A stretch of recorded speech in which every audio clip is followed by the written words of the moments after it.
Page 41, Little Mouse.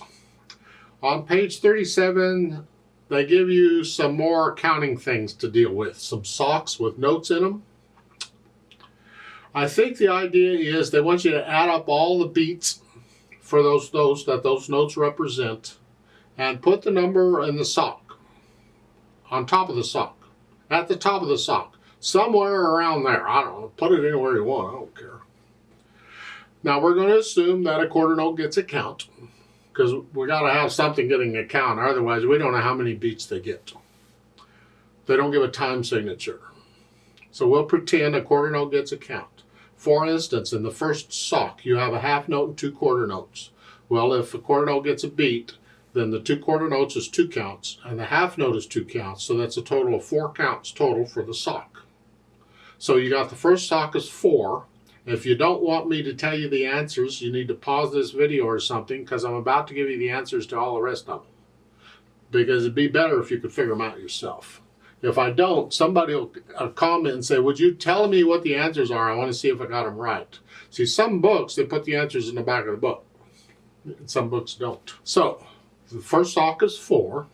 The second sock, well, you have a quarter note is 1. A half note is 2 more, that's 3. And then 2 eighth notes make a quarter note, so that's 4. So it's 4.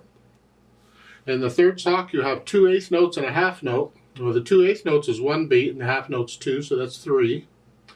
Next one, we got a dotted half note and 2 eighth notes. Well, remember, a dotted half note is the same as 3 quarter notes. Just memorize that. So if a quarter note gets a count, then a dotted half note gets 3 counts. And then the 2 eighth notes, that's another count. That's 4 total.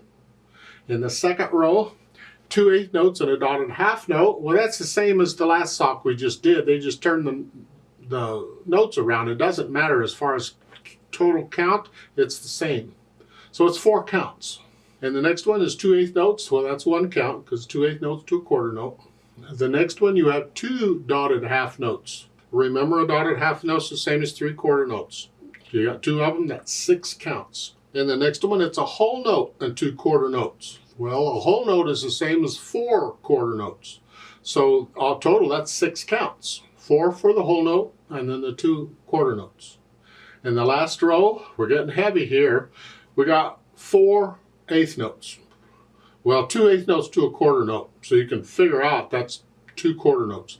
They beam them in pairs like that because a lot of times they'll beam them to the beat. They're telling you the 2 eighth notes make a quarter note. So, okay, it's 2 beats long. It's 2 beats total. The next one is a quarter note, 2 eighth notes and a quarter note. And so the 2 eighth notes is 1 beat. That's 3 beats total. The next one is 2 eighth notes and a dotted half note. We've already had this. This is the same as the sock, the first sock in the second line. I don't know why they're giving it to you again. It's the same count. It'd be 4 counts total. 3 for the dotted half note and then 1 for the 2 eighth notes. And the last one, you have a whole note, 2 eighth notes and a quarter note. Well, the whole note is 4 counts. The 2 eighth notes is 1 and the quarter note is 1. So that's a total of 6 counts. So there's all the socks. Now, on page 38, there's some birds on here. They want you to write in the time signature for each line. And when I get stuff like this, because there's notes all over the place, yuck, I try and find the easiest looking measure in the line, and I'll use that to figure out the time signature. All the others should be the same counts. It's like in the first line, I got to look around, and I see in the second measure there's 3 quarter notes. Well, that's easy enough. So there are 3 beats in a measure, and the quarter note gets a count. Quarter note's going to get a count on all of these. So the bottom number is a 4. You just got to figure out what the top number is. So in the first line, it's a 3. In the second line, find me an easy measure. Well, look at the end. It's a whole note. Whole note gets 4 counts. Therefore, it's got to be 4 times. Third line, again, look around and see if you can find the easiest measure, and that is the end, the whole note at the end. 4 counts, close enough for me. I'll take it. In the next line, the 4th line down, I look and I see the last 2 measures. Well, one has 2 quarter notes, is easy enough, and the last one has a half note, and that's easy enough. So it's 2 counts per measure, so it's 2 4 times. And the last one, I got to look around and I look at the end. The last measure is a whole note. It's close enough for me. It's 4/4 time. I don't need to worry about figuring it out with all these other notes. If you want to, you go right ahead, but I always take the easiest path because I'm lazy. It's the way I do it. On page 39, they want you to write in the names of the notes on each of those. And here, I'm trusting you just know the names of these notes. If you don't, by now, we have a problem. You really need to start this book again, and maybe book 1 again, and go through and drill yourself on the names of the notes. They need to be automatic. You shouldn't have to figure them out. And you certainly should not be writing in the names of the notes in the music. Please. You gotta memorize these note names. It's so important. People come up with different systems of memorizing these names and learning what these names are and all kinds of things. And they say, oh, this is the best system ever. Whatever works for you, but to me, simply memorize the silly things so you know what they are. Now on page 40, we got a bunch of pumpkins running around. Not really running around, are they? And you got an eyes, nose, and a mouth.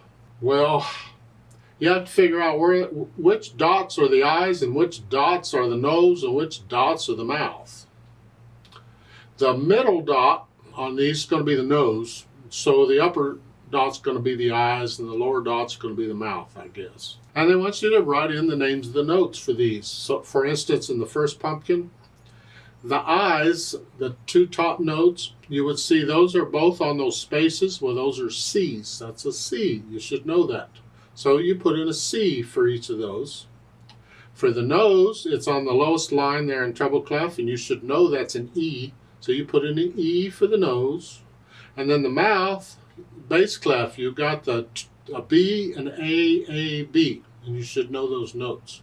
So you put in the names of the notes. So you go through and put in the names of all the notes. If you have any questions, you're welcome to ask. But again, please, it's important. Drill yourself. Take the time and learn these notes so that you know them instantly without even thinking about them. Now let's talk about this mouse thing on page 41. And in order to do that, we got another new note to learn. At the top of the page is a B on treble clef. It is the B above middle C, this middle C, and this is this B. Because we've had the C before, and we've had these, so now we're getting the B. So now we've had all these notes, I think, for 2 octaves, pretty much. If I can get them all down. We've had all these notes now for 2 octaves. And that B is the middle line in treble clef. Memorize it. We got a lot of notes here to memorize here in the music. And the keyboard is not bad because you only have the 7 because they repeat. But in the music, there's a whole lot of notes we need to know. So we're going to use this B in this mouse thingy. Now let's look at it. The piece, it's 2 lines long, treble and bass clef, no sharps or flats in the key signature. We're in the key of C major, and we have 4 time signatures, so a quarter note gets a count, and you'll find there's a 4 counts in a measure. It's one hand at a time for the most part, so I'm going to take both hands together and shorten the video a little bit. Starts with the right hand is here. You don't need the 4. You just, that's it, and you put your hand here. It's close enough. And the left hand is here. So we're in this position. We're in F position. We've never been in F position before because F is the bottom note. It doesn't matter what the position is. It's to whatever the music needs, that's where you go. And it's so here, it's 1, 2, and I want to talk about that. We're using the awkward fingers here. Again, I do a lot of agains because there's a lot of repeating going on because it's important you understand this. The awkward fingers, I'm using weight to push the notes down on any finger, but it really comes in handy when using the awkward finger because I don't want to use the muscles. I don't want to hold the hand still and try and use the muscles. I'm just transferring weight from finger to finger. So I put the weight on the little finger. I let the wrist collapse a little bit on it here. And then when I go to the next one, I'm just transferring weight to that finger. Here, I'm just transferring the weight. Feels a little weird, but it comes. Eventually, your movement will be very slight because you can transfer weight without hardly moving the hand at all. You just don't try and use the fingers to do it. You're not going to help yourself out. You think, well, I'll do this and I'll get them stronger. No, do it this way. Get used to this and you'll be a better player for it.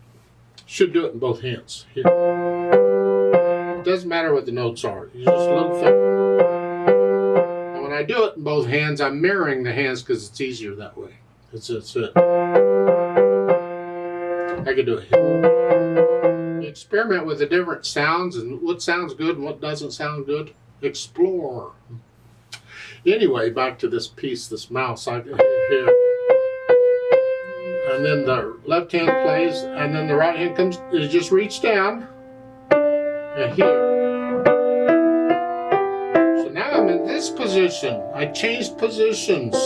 Oh. Now we got to come back here. And again, I want to connect all the notes now. I might lift up later on when I put in the phrasing, but now I want to connect the notes. So this going from the first line to the second line. If your hands are real little, that doesn't work. If your hands are big enough, you can do that. If your hands are real little, we need to adjust just a little bit. So I'm going to suggest on the last measure, the first line, rather than second, use thumb. Just scrunch up a little bit, bring your thumb in a little bit and use it. Now you can reach up and use fifth finger on it more easily. So the last two measures of the first line, you're here, and then thumb. We changed hand positions again, but I'm preparing for what's coming. See, sometimes we have to adjust what we're doing to get ready for what's coming. Actually, a lot of times. So the last two measures of the first line, you're here, index fingers up, and then here is, and then going on, it's like you were at the second line, similar to the first, except at the end you don't have to play in the last measure. It's just left hand alone. So you go through and get the notes and the fingering and all that worked out. Then go back through and get rid of the hesitations. And it would be good also if you could play this without looking at the keyboard, where you can feel this coming in, the thumb coming in one key. You just feel that and you don't have to look. Here. Even going up in the next line, if you can feel this between the first line and the second line, if you can feel that, what that's like, that would be good too. So you don't have to look at the keyboard for that. Right now you may have to look to see where that note is. And then that's okay. This feel for the keyboard is something we keep working on. Then once I have the notes all worked out, then I think about the interpretation.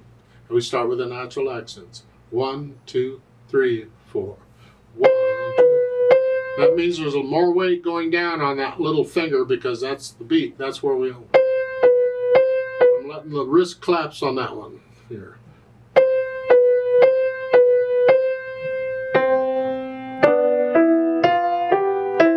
Add in the natural accents. I exaggerate them so you can hear them, but you just want to feel them. And then we'll think about the phrasing. So we have words, and it looks like it's every two measures for the most part. And the first line at least. The lift up.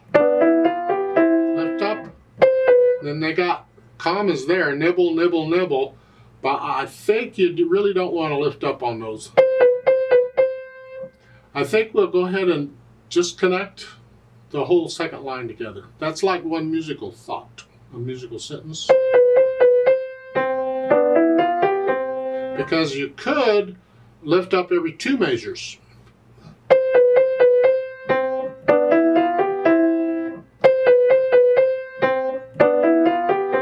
That would be like the statement reply thing. The statement, reply, statement, reply. It's another way of interpreting it. It's not like one way is right and one way is incorrect. It is different ways of interpreting it. Try it both ways and see what you like. Maybe one time you'll interpret it one way and another time you'll interpret it another. It's up to you. You're playing it. Now, as far as bringing out the melody, it's the right hand, except in the second measure of each line, the left hand, that's melody too. And in the last measure of the second line, that's melody. But in the third measure of each line, the left hand needs to be soft. Soft. We want to hear the melody. Keep the left hand out of the way. It gets tricky because sometimes the left hand has melody and then it doesn't. Like in the first line, second measure. That's melody, but then it's soft. Soft. All of a sudden.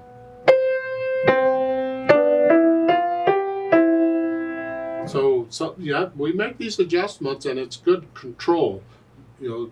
How loud or soft can you play? I'm more concerned with how soft you can play than how loud you can play, because you can put a lot of weight on these keys and play pretty loud. But how light can you get? That's what we really need to work on. Don't use the soft pedal. No. Do it with the hands.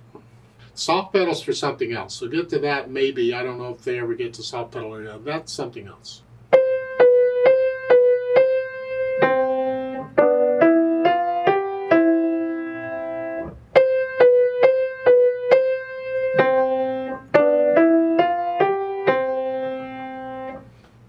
Please don't copy me. You don't have to go that fast. You can change the phrasing if you want, however you want to do it. Let's play this together very slowly and check our notes and rhythms. I'm not going to bring out the melody. I'm going to play both hands about the same. And I am going to lift up for the phrases every 2 measures here, I think. So I'll give us 4 counts. 1, 2, ready, go.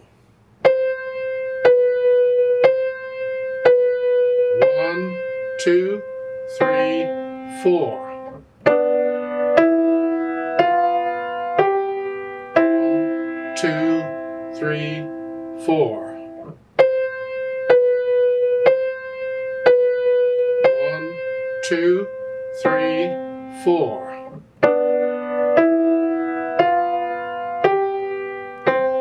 2, 3, 4, off.